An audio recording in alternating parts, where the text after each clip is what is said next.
और सीधा आपको बेंगलुरु लेकर चलते हैं, जहां पर प्रधानमंत्री मोदी क्या कुछ कह रहे हैं, सुनवाते हैं आपको। जो अपनी परंपराओं से भी जुड़ा हो और साथ ही प्रगति की नई ऊंचाइयों को भी छुए।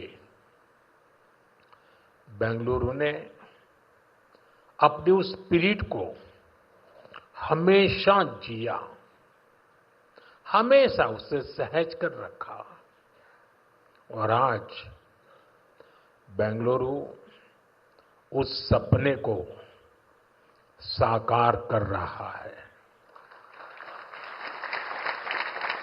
साथियों, बेंगलुरु को हम एक ऐसे शहर के रूप में उभरता देख रहे हैं जो न्यू इंडिया के राइज का सिंबल बन चुका है। एक ऐसा शहर जिसकी आत्मा में तत्वज्ञान है और जिसके एक्शन में टेक ज्ञान है। एक ऐसा शहर जिसने ग्लोबल आईटी मैप पर भारत का परचम लहराया है। बेंगलुरु की इस सक्सेस स्टोरी के पीछे अगर कोई है तो वो यहां के लोगों की, आप सबकी मेहनत और आप सबकी टैलेंट है।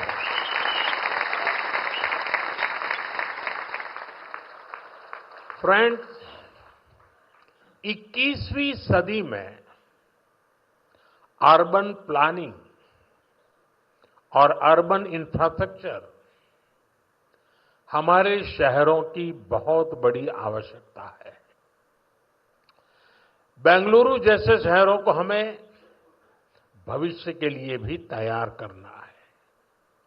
बीते समय में बेंगलुरु के लिए भारत सरकार की तरफ से हजारों करोड़ रुपए की योजनाएं शुरू की गई हैं। आज इस अभियान को नई गति मिल रही है। आज बेंगलुरु मेट्रो येलो लाइन का शुभारंभ हुआ है। मेट्रो फेज 3 की आधारशिला भी रखी गई है। साथ ही देश के अलग अलग हिस्सों के लिए 3 नई वंदे भारत ट्रेनों को हरी झंडी भी दिखाई गई है।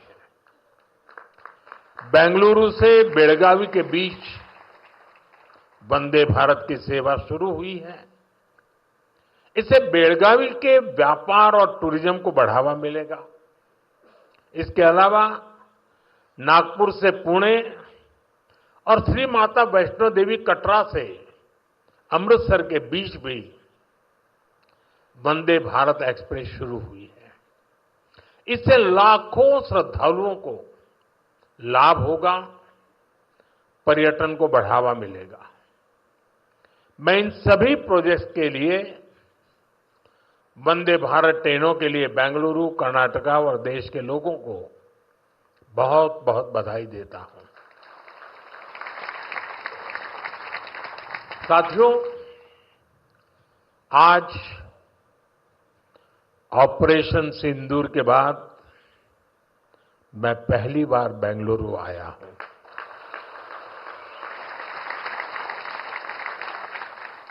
ऑपरेशन सिंदूर में भारतीय सेनाओं की सफलता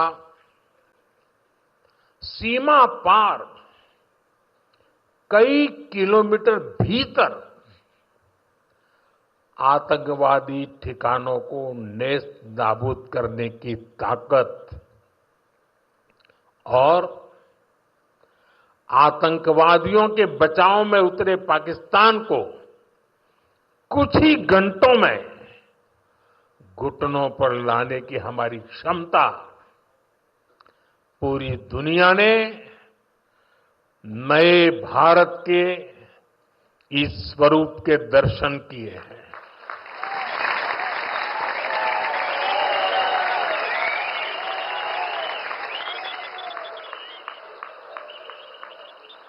ऑपरेशन सिंदूर की सफलता के पीछे बहुत बड़ी वजह हमारी टेक्नोलॉजी और डिफेंस में मेक इन इंडिया की ताकत है और इसमें बेंगलुरु और कर्नाटका के युवाओं का भी बहुत बड़ा योगदान है।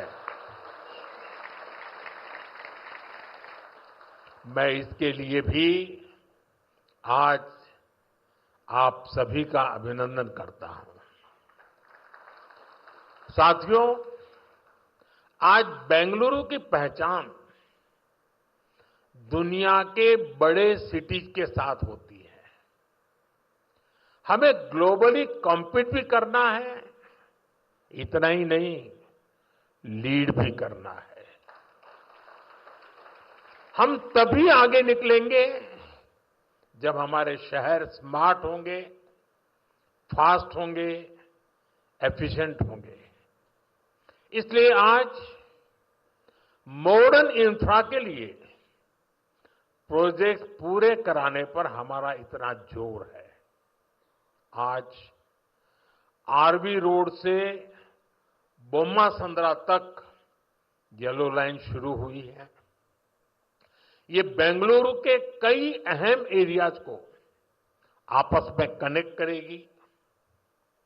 बसवनगुड़ी से इलेक्ट्रॉनिक सिटी तक ये सफर में भी अब सब कम समय लगेगा। इससे लाखों लोगों के जीवन में ईज ऑफ लिविंग बढ़ेगी, ईज ऑफ वर्किंग बढ़ेगी।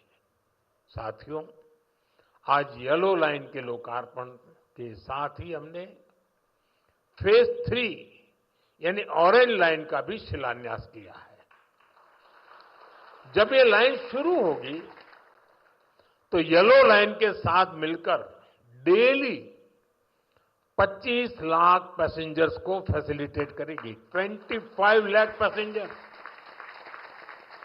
ये बेंगलुरु के ट्रांसपोर्ट सिस्टम को एक नई ताकत देगी, एक नई ऊंचाई देगी। साथियों, बेंगलुरु मेट्रो ने देश को पब्लिक इंफ्रास्ट्रक्चर डेवलपमेंट का एक नया मॉडल भी दिया है।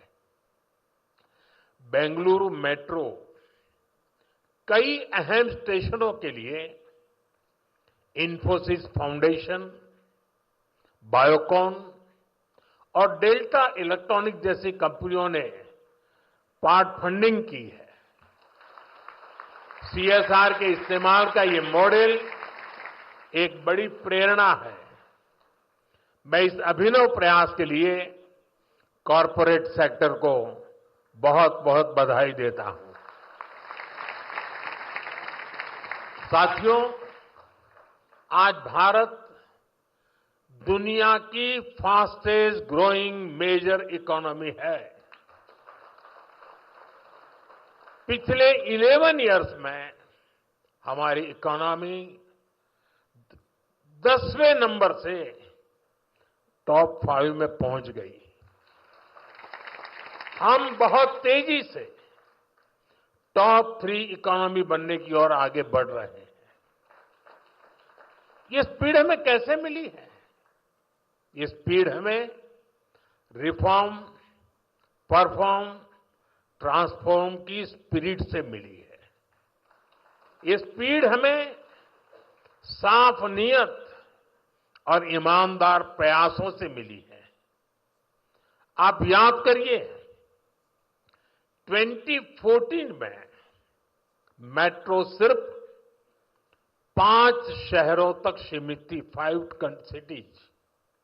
अब 24 सिटीज में 1000 किलोमीटर से ज्यादा मेट्रो नेटवर्क है। भारत अब दुनिया का तीसरा सबसे बड़ा मेट्रो नेटवर्क वाला देश बन गया है। 2014 से पहले लगभग 20,000 किलोमीटर रेल रूट का इलेक्ट्रिफिकेशन हुआ था। यानी देश आजाद होने से 2014 तक हमने पिछले 11 इयर्स में ही 40,000 किलोमीटर से अधिक रेल रूट पर इलेक्ट्रिफिकेशन किया है।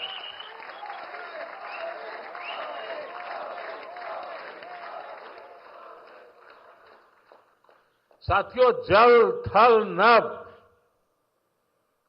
कुछ भी अछूता नहीं रखा है।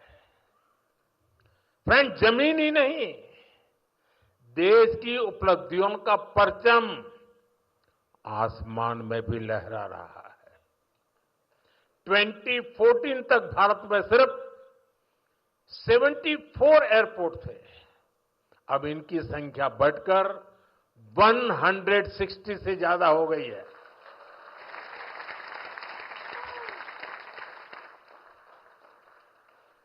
नभ की सिद्धि, थल की सिद्धि और जल की भी वाटरवेज का आंकड़ा भी उतना ही शानदार है। 2014 में सिर्फ 3 नेशनल वाटरवेज ऑपरेशनल थे। अब यह संख्या बढ़कर 30 हो चुकी है। साथियों, हेल्थ और एजुकेशन सेक्टर में भी देश ने एक बड़ी जंप लगाई है। 2014 तक हमारे देश में सिर्फ 7 एम्स और 387 मेडिकल कॉलेज थे। अब 22 एम्स और 704 मेडिकल कॉलेज लोगों की सेवा में जुटे हैं। बीते 11 साल में देश में मेडिकल की 1 लाख से ज्यादा नई सीटें जुड़ी है। आप कल्पना कर सकते हैं इससे हमारे मिडिल क्लास के बच्चों को कितना फायदा है। इन 11 वर्षों में आईआईटी की संख्या भी 16 से बढ़कर 23, ट्रिपल आईटी की संख्या 9 से बढ़कर 25 और आईएम्स की संख्या 13 से बढ़कर 21 हो चुकी है। यानी आज स्टूडेंट्स के लिए हायर एजुकेशन में ज्यादा से ज्यादा मौके बन रहे हैं। साथियों, आज देश जिस गति से आगे बढ़ रहा है, उसी गति से गरीब और वंचित का जीवन भी बदल रहा है। हमने प्रधानमंत्री आवास योजना के तहत 4 करोड़ से अधिक पक्के घर दिए हैं। अब हमारी सरकार 3 करोड़ घर और बनने जा रही है। हमने सिर्फ 11 इयर्स में 12 करोड़ से अधिक टॉयलेट्स बनाए हैं। इससे देश की करोड़ों माता बहनों को गरिमा, स्वच्छता और सुरक्षा का अधिकार मिला है। साथियों, देश आज जिस गति से विकास कर रहा है, इसके पीछे हमारी इकोनॉमिक ग्रोथ एक बड़ा फैक्टर है। आप देखिए, 2014 से पहले भारत का टोटल एक्सपोर्ट $468 बिलियन तक पहुंचा था।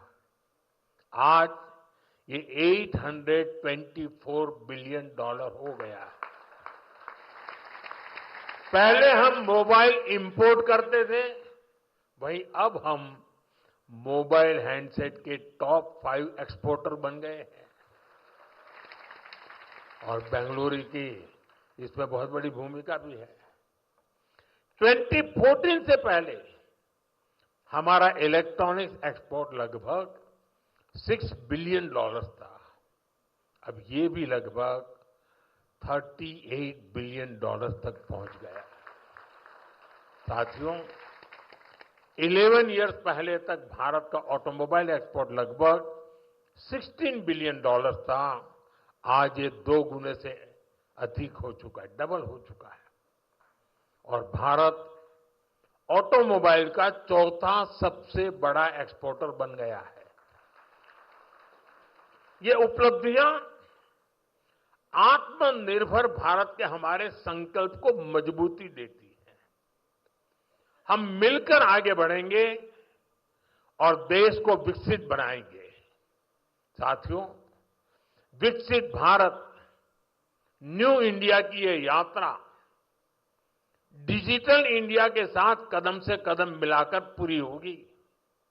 आज हम देख रहे हैं इंडिया एआई मिशन जैसी योजनाओं से भारत ग्लोबल एआई लीडरशिप की दिशा में आगे बढ़ रहा है। सेमीकंडक्टर मिशन भी अब स्पीड पकड़ रहा है। भारत को जल्द ही मेड इन इंडिया चिप मिलने जा रही है। आज भारत low cost, high tech space mission का ग्लोबल उदाहरण बन गया है। यानी फ्यूचरिस्टिक टेक्नोलॉजी से जुड़ी जो भी संभावनाएं हैं, भारत उन सब में आगे बढ़ रहा है। और भारत के इस एडवांसमेंट की सबसे खास बात है एम्पावरमेंट ऑफ पुअर। आप देखिए, आज देश में डिजिटाइजेशन का दायरा गांव-गांव तक पहुंच चुका है। यूपीआई के जरिए दुनिया का 50% से ज्यादा रियल टाइम ट्रांजैक्शन भारत में हो रहा है।